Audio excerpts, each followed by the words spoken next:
So well hello मित्रों, आज हम एक्सप्लेन करने वाले हैं the 8th and are you kidding me का आखिरी एपिसोड यानी एपिसोड 12 और इसके बाद एक भी एपिसोड अवेलेबल नहीं है। तो बिना किसी देर चलो शुरू करते हैं। एपिसोड की शुरुआत में रुकनर का बंदा होता है, वो कर्ट को ड्रैगन फ्लूट दे देता है और उसके बारे में इन्फॉर्मेशन भी। तो कर्ट बोलता है कि भाई तू मेरी इतनी हेल्प है वो क्यों कर रहा है, तुझे इससे क्या मिलेगा। अब वो बंदा बोलने लगता है कि देख यार, मेरा इससे अभी कोई भी प्रॉफिट है वो नहीं है, बट अगर तू यहाँ पे लॉर्ड बना रहता है तो फ्यूचर में शायद मेरे प्रॉफिट थोड़े बढ़ जाएं। कर्ट बोलता है कि हालांकि मैं ये नहीं करना चाहता बट फिर भी मैं करूंगा यार, मुझे इस पावर की जरूरत है। अगले ही सीन में ब्रेंटैग होते हैं, वो अपने सेंस मैजिक का इस्तेमाल करते हुए कर्ट को जंगल के बीच में नोटिस करते हैं। ब्रेंटैग बताते हैं कि लगता है हमारी न्यूज काम कर गई और कर्ट यहाँ पे पहुंच चुका है। तो लुइस बोलती है क्या वो अपने साथ कोई किलर या असैसिन है वो लाया होगा। वेल बोलता है कि वो इतना ज्यादा अपने आप को कमजोर नहीं समझता है। तो ब्रेंटैग बोलते हैं कि लगता है उससे लड़ने के पास है वो, तुम्हारे पास कोई चारा नहीं है, शायद उसके पास कोई तरीका हो। अगले ही सीन में जो वेल होता है वो जंगल की तरफ है वो बढ़ने लगता है और कर्ट के पास जाने लगता है। इतने में ही वेल होता है, वो नाटक करते हुए बोलता है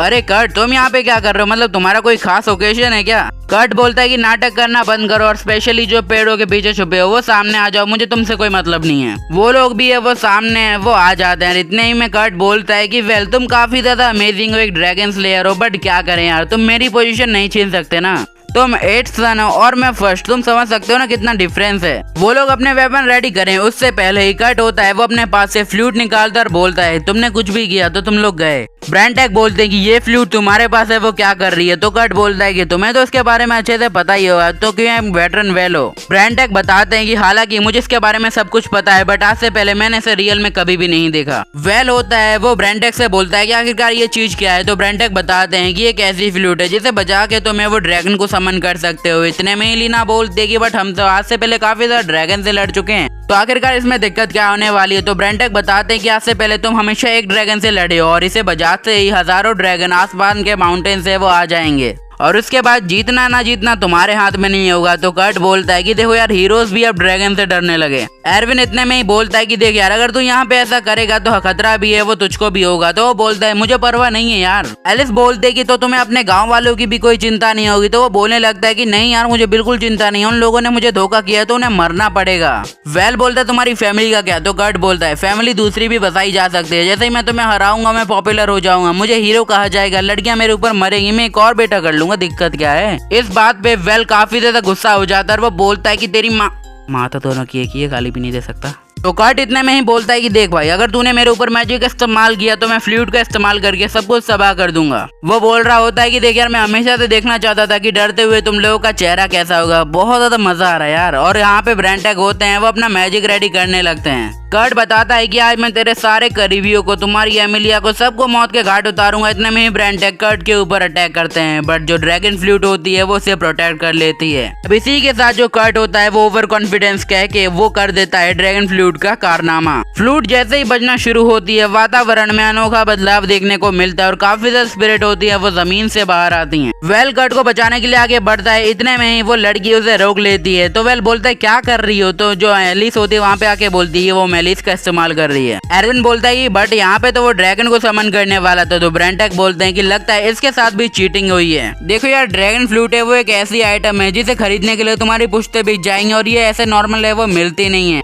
ये फ्लूट का नाम है वो मेलिस है, जिससे तुम है वो किसी भी स्पिरिट को अपने पास समन कर सकते हो। बट इन केस अगर तुम अपनी एनिमी को हराना चाहो तुम हरा भी सकते हो। बट यहाँ पे एक गलती, तुम्हें खुद को है वो ले डूबेगी और तुम एक अनडेड बन जाओगे जिसका कोई इलाज नहीं हो। और अगले ही पल में जो कर्ट होता है वो बोलने लगता है कि आखिरकार ये स्पिरिट मेरी क्यों नहीं सुन रही, ये लोग मेरे क्यों नहीं सुन रहे, आखिरकार मेरे साथ क्या हो रहा है। अब जो कर्ट होता है वो काफी ज्यादा बड़े जायंट में बदल जाता है। सिंपली कहा जाए, सारी स्पिरिट होती है वो उसके ऊपर डिवोर करने लगती है। वेल काफी ज्यादा हैरान होता है। तो कर्ट बोलने लगता है कि अब क्या होगा। ब्रेंटैग बोलते हैं कि अपने होली मैजिक का इस्तेमाल करो। अब इसी के साथ जो डेविल होता है वो उसके ऊपर अटैक करता है बट ऐसे तैसे जो एलिस होती है वो उन्हें प्रोटेक्ट करते हुए बोलते हैं कि मैं इसे प्यूरिफाई करने की कोशिश कर रही हूँ, तभी उससे ये हैंडल नहीं हो रहा होता है। तो ब्रेंटैग बोलते हैं कि तुम्हें कुछ करना होगा बच्चे। अब वेल होता है वो अपने दिल पे पत्थर रखता है और एलिस की मदद करते हुए आगे बढ़ता है। वो बोलता है कि चाहे या ना चाहे करना तो पड़ेगा। वो बोलता है कि जंगल में हमने जो वन डेड को प्यूरिफाई करने का काम किया था स्टिल हमें वही करना पड़ेगा। तो चलो पोजीशन शुरू करो। एलिस बताते हैं कि इससे तुम्हारा भाई नहीं बच पाएगा। तो अब इस वेल को पता चल चुका होता है कि अब इसके भाई के बचने की कोई गुंजाइश नहीं है, तो उसे मरने दो। वो लोग होते हैं वो अपनी पावर को नेक्स्ट टू 100 लेवल पे ले जाते हैं और ये काफी ज्यादा ये वो बढ़िया होता है। और कुछ ही पलों में वो लोग होते हैं वो उस जायंट को आराम से खत्म है वो कर देते हैं, just like piece of cake.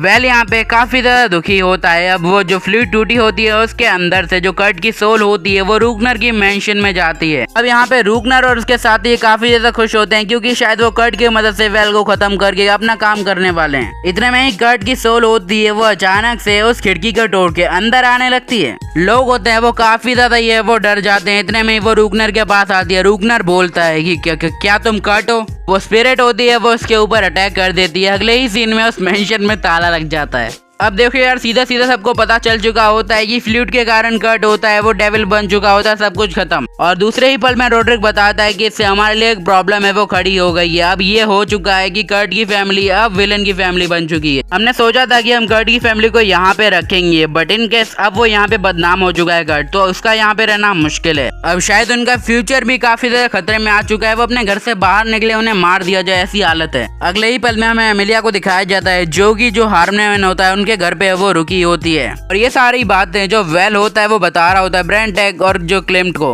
हालांकि क्लेम्ट और ब्रेंटेक यहाँ पे खुश होते हैं, बट वेल बोलता है कि आखिरकार उन लोगों के साथ ऐसा क्यों हो रहा है। अब ब्रेंटेक और क्लेम्ट बातें करने लगते हैं कि चलो जो हुआ ठीक ही हुआ है, अब सब लोग अपनी जिंदगी आराम से जी सकते हैं। तभी वेल बोलता है मुझे तुम लोगों के असूल समझ नहीं आते कभी।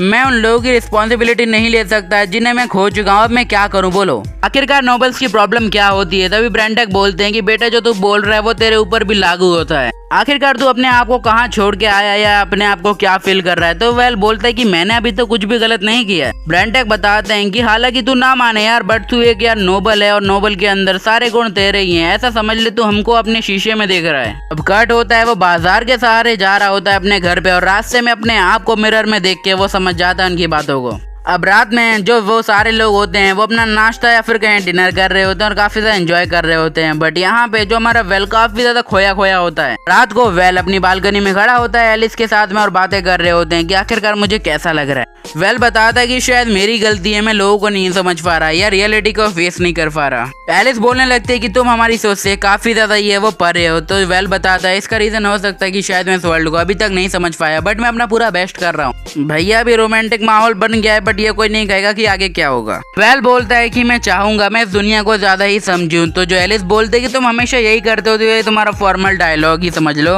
अगले ही सीन में हमें दिखाया जाता है किंग का शानदार सा पैलेस जहाँ पे वेल को बिठाया होता है और वहाँ पे उसकी तारीफें की जा रही होती हैं। बाउमास्टर किंगडम का है वो इंसेस्ट है वो बन चुका होता है, मतलब यार इसे लॉर्ड बना रहे होते हैं इसे। अब इतने ही बीच में सारे लोग काफी ज्यादा ये वो खुश होते हैं इतनी ही बातों से। और किंग बोलते हैं कि यार मैं चाहूंगा कि तुम मुझसे कोई गिफ्ट मांगो अगर तुम्हारी मर्जी हो तो। वेल हाँ ये गिफ्ट का मामला मुझे रूकनर ने वो प्रेफर किया तो तुम्हारी मर्जी है। वेल सीधा सीधा बोलता है कि मैं आपसे वो कुछ मांगना चाहता हूँ। मैं चाहता हूँ कि मैं आप लोग की रोब से एकदम है वो अलग रहूं। वो बोलता है कि मैं अपने खुद के दो टाइटल है वो चाहता हूँ, अगर आप बुरा ना माने तो। रूकनर उसकी बात को सपोर्ट करते हैं। वेल बताता है कि हालांकि मैं उन अनडेवलप एरिया को वो डेवलप है वो करूंगा, बट इसमें मेरी कुछ कंडीशंस हैं जो आपको फॉलो करनी होंगी। किंग बोलते हैं कि देखो यार ये टाइटल होता है वो किंग को है वो दिया जाता है, बट अगर तुम मांग रहे हो तो हम कुछ कर सकते हैं। इतने में ही वो बंदे बोलने लगते हैं कि देखो यार ये नहीं हो सकता, इस सब से तुम्हें वो हम लोगों की भावनाओं को ठेस पहुंचाओगे, तुम हमसे ज्यादा पदवी है वो गेन कर रहे हो। अब माहौल ऐसा हो जाता है कि कुछ लोग होते हैं वो वेल को सपोर्ट कर रहे होते हैं, कुछ लोग होते हैं वो वेल के खिलाफ होते हैं। इतने में ड्यूक बोलते हैं कि चाहूंगा तो मैं भी यही कि जो वेल बोल रहा है वैसा ही हो जाए। अब वो सभी उसका सपोर्ट भी करते हैं थोड़ी देर के लिए। मिलिट्री चीफ बोलते हैं कि देखो यार वेल है वो तुम्हारे राज्य के अंदर है वो आता है तो तुम तो ऐसा कहोगी कि तुमको फायदा नहीं होगा। तो वो बोलते हैं कि देख यार मेरी ये कोई इंटेंशन नहीं है गलत। अब बातें होते हैं वो ऐसे ही बढ़ने लगते हैं। इतने में क्लेम्ट बोलते हैं कि शांति बनाए रखे वरना पटक के पेल देंगे। अब वो होता है वेल कुछ है वो बोलने लगता है। इतने में क्लेम्ट उसे रोकते हैं और वो बोलते हैं कि तुम रॉयल ऑर्डर्स को ऑबे कर सकते हो बट उन्हें नहीं कर सकते, समझे ना। क्लेम्ट होता है वो किंग से परमिशन मांगते हैं और इसी के साथ है वो बोलने लगते हैं मैं चाहूंगा आप इसे कोई परमिशन है वो ना दे दो टाइटल वाली। हालांकि इसे जो लैंड दिया गया है वो उस पे काम करे कोई दिक्कत है वो नहीं है। इतने में किंग बोलते हैं कि आप अपना विचार अपने पास रखिए मैं संभाल लूंगा। क्लेम्ट बोलते हैं कि बट हमें अपने आगे के राज्यों को अपने हिसाब से है वो करना चाहिए डेवलप। तो वो बोलता है कि यार ये बंदा अच्छा मैजिशियन है वो खुद कर सकता है। अब जो किंग होते हैं वो हमारे वेल को टाइटल दे देते हैं और क्लेम्ट होता है वेल को आंख मारता है। तो जो किंग होते हैं उसे देखते हैं। अब इसी के साथ वो वेल को अपनी तलवार निकालने को बोलते हैं और वो बोलते हैं कि आज से मैं तुम्हें देता हूँ 2 टाइटल, उसका इस्तेमाल झक मरा के कहीं भी करो। अब इसी के साथ क्लेमेंट बताते हैं कि देखो अगर यही बात है, तुम्हें हेलमेट किंगडम से वो सारी हब से वो मिलेंगी और तुम्हें 5th रैंक भी है वो ऑफर किया जाता है। रूकनर बोलते हैं कि ये पहला बंदा होगा जो इतनी छोटी एज में विस्काउंट है वो बन गया है। तो वेल अपनी तलवार निकाल के बोलता है कि अपने किंगडम के लिए कुछ भी सर। अगले सीन में जो क्लेमेंट और किंग होते हैं वो साथ में खड़े होते हैं और इसी के साथ जो किंग बोलने लगते हैं क्लेमेंट से, बेटे इतनी ज्यादा एक्टिंग अच्छी नहीं है तुम्हारी, सुधारो थोड़ी।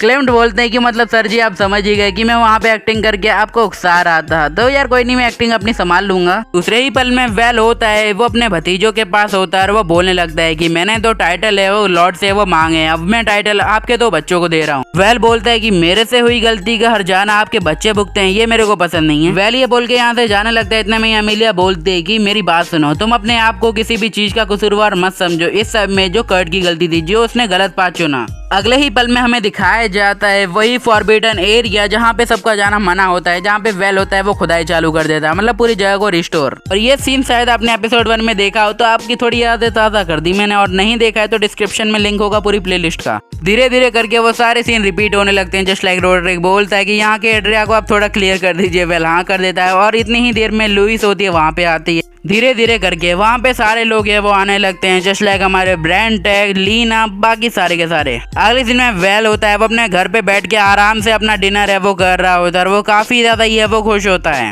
इसी खुशी के साथ और इसी एपिसोड के साथ ये सीरीज की समाप्ति की जाती है। मेरी सीरीज की एक्सप्लेनेशन आपको कैसी लगी आप मुझे कमेंट में जरूर बताना, क्योंकि मेहनत काफी लगी और काफी ज्यादा गैप भी। चलो मिलते हैं अगली किसी सीरीज में जो कि कुछ ही देर में आ जाएगी या फिर कल आएगी।